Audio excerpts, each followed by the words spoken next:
Happy New Year, YouTube Pipe community. Welcome to 2026. Can't believe 2025 is over and we are in 2026 now. So I hope it's going to be a very, very enjoyable year for you and you smoke some good blends and spend some quality time with family and friends. So I've wanted to do this video for about a week or so. I just been a little busy and haven't had time to get to it, but I am now getting to it. So I am looking forward to sharing my top 10 blends for 2025. I was debating on doing the top 5.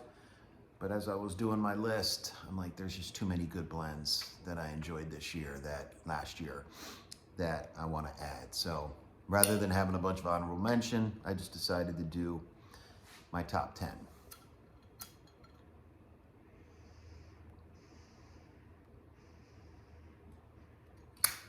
So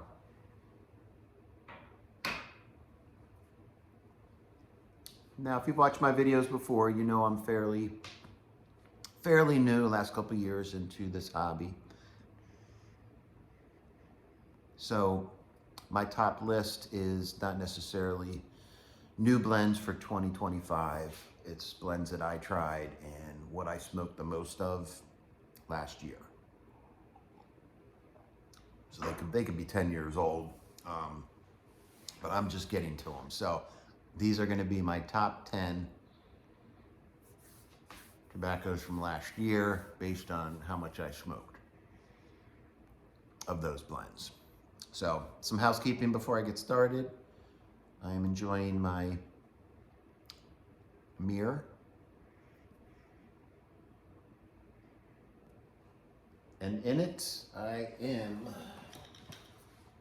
enjoying some St. Bruno's Flake.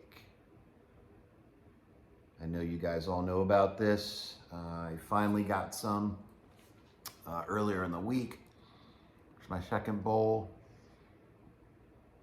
And it is definitely meeting the hype. It is really, really good. I'll probably do a review of it coming up soon. But the label's so cool. I love this little the dog they have on there, the St. Bernard. It's so cool. Anyway, and just enjoying some coffee in my favorite mug. Okay, let's get into this. So these are going to be in no specific order, except for the last 3. The top 3 I'm going to put in order, but the rest of these are just in the top 10. I didn't really break it down for all of them. I'm not there yet, and that would have taken me a while, so, because I just love them all.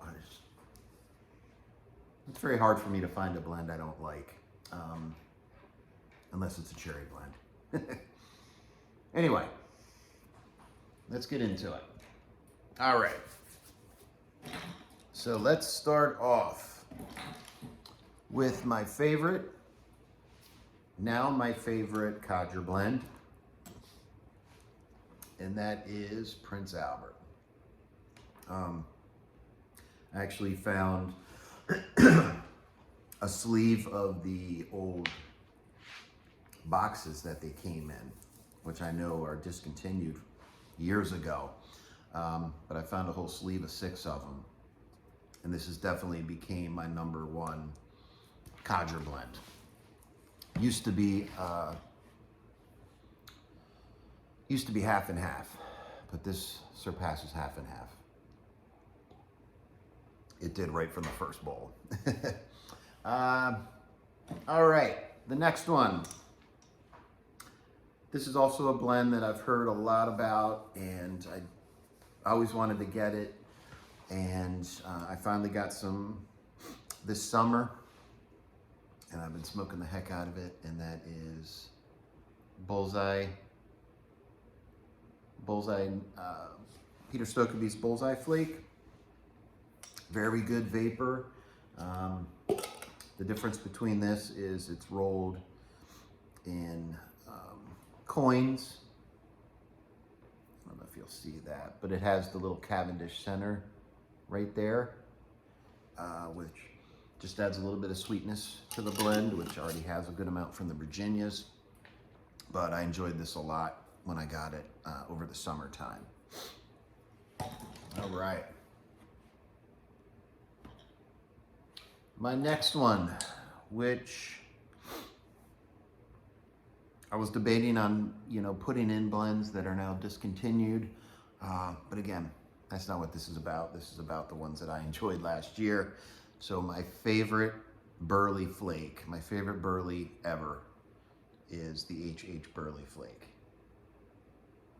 I was able to get a couple extra tins when they discontinued the HH line, but this is a new tin I opened, and I have one more, and that's it.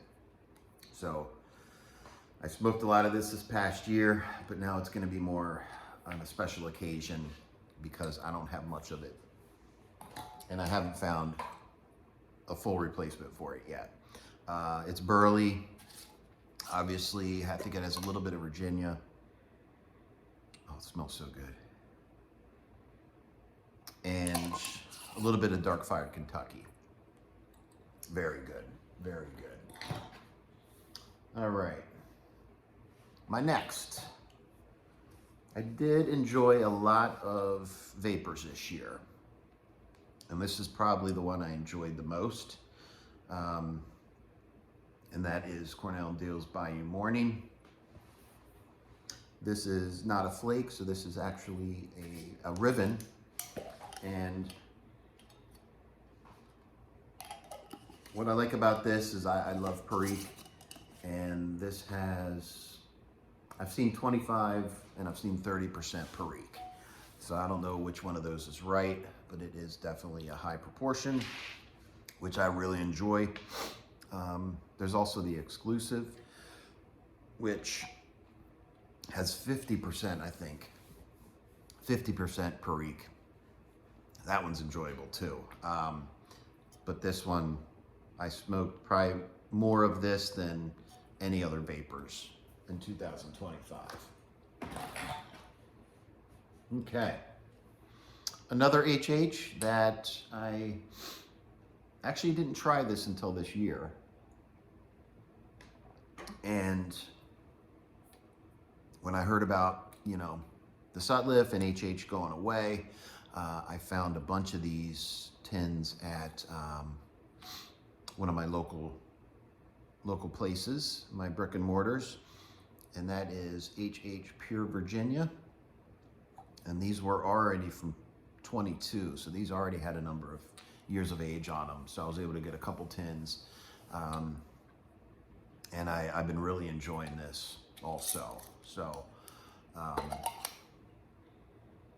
yeah, just a straight Virginia. No other bells and whistles, but a very, very good smoke. Okay, I'm trying to make this not too long, but it's kind of hard to make this a short video. Seems like the themes have been Virginias and vapors for me. So the next, I'm going to put these two together because I love both of them and they're kind of brother and sister. But that is the Carolina Red Flake from last year, and then the Carolina Red Flake with Perique from this year. I love the Carolina Red Flake. I just decided to put these two together because I love them both.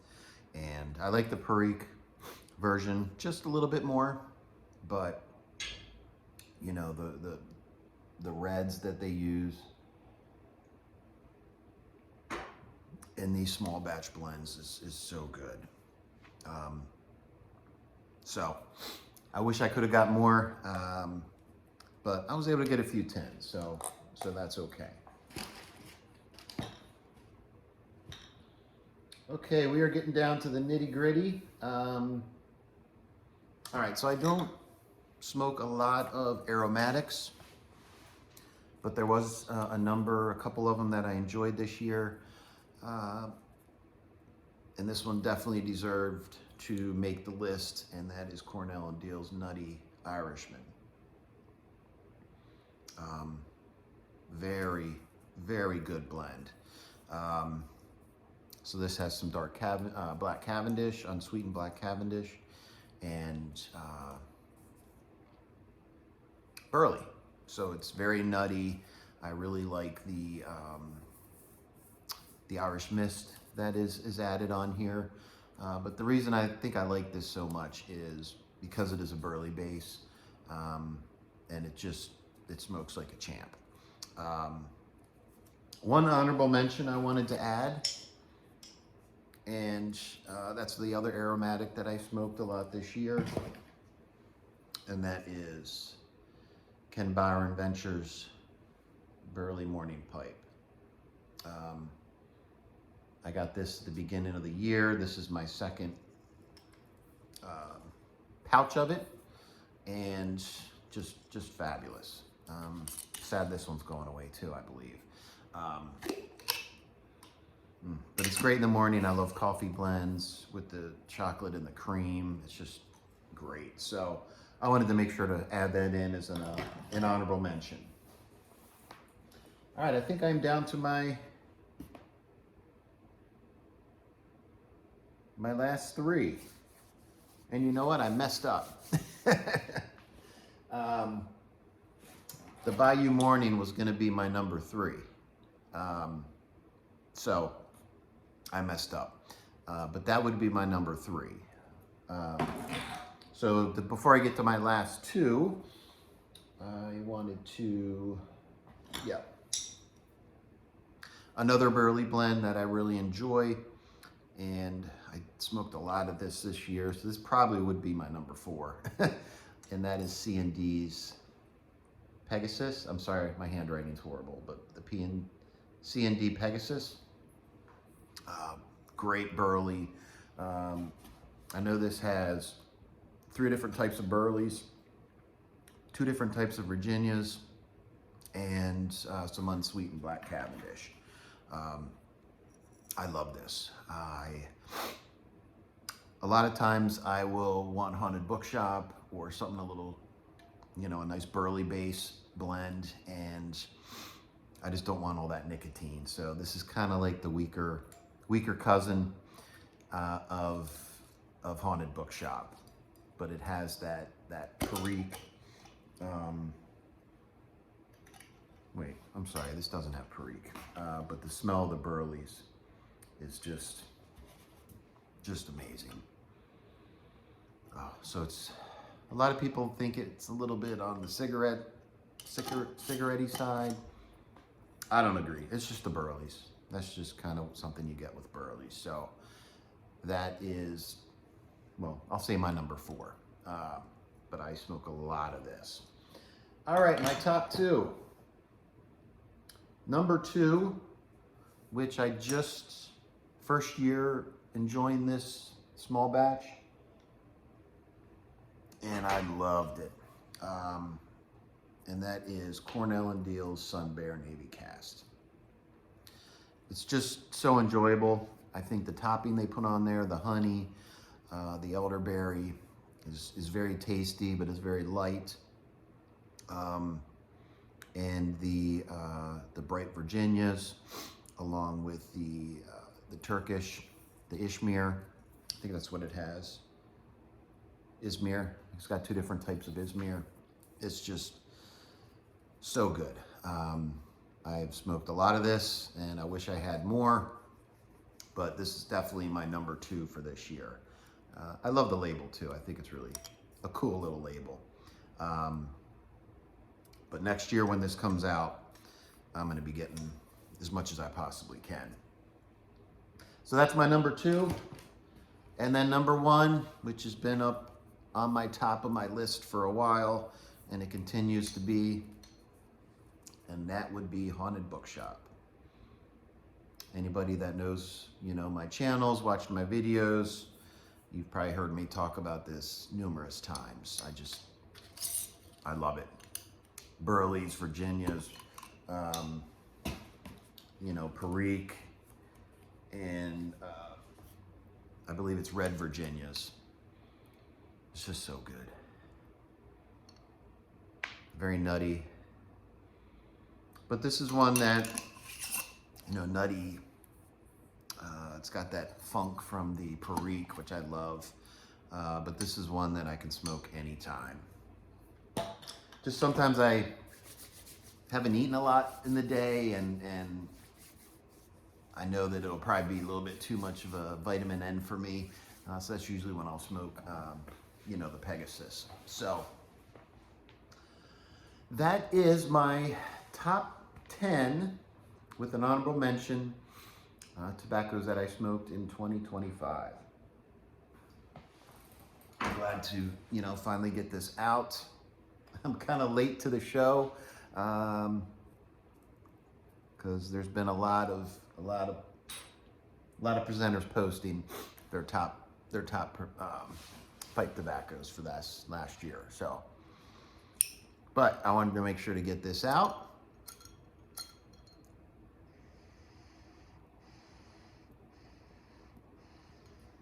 It seemed like it was the year of, I think last year was the year of the Burleys when I really started to smoke Burleys. 2 years ago, 24. But last year, it was a lot of Burleys, but also a lot of Virginias and a lot of Vapors. Yeah, I added a lot of those this past year. I was gifted some in giveaways, and they're just really good. So, but right now I'm kind of slowly getting on a kick of aromatics. I'm not sure why, but I just ordered a couple more aromatics, which if you look at I think it was my last video, my box opening, I got a couple bulk aromatics that I'm going to be enjoying. So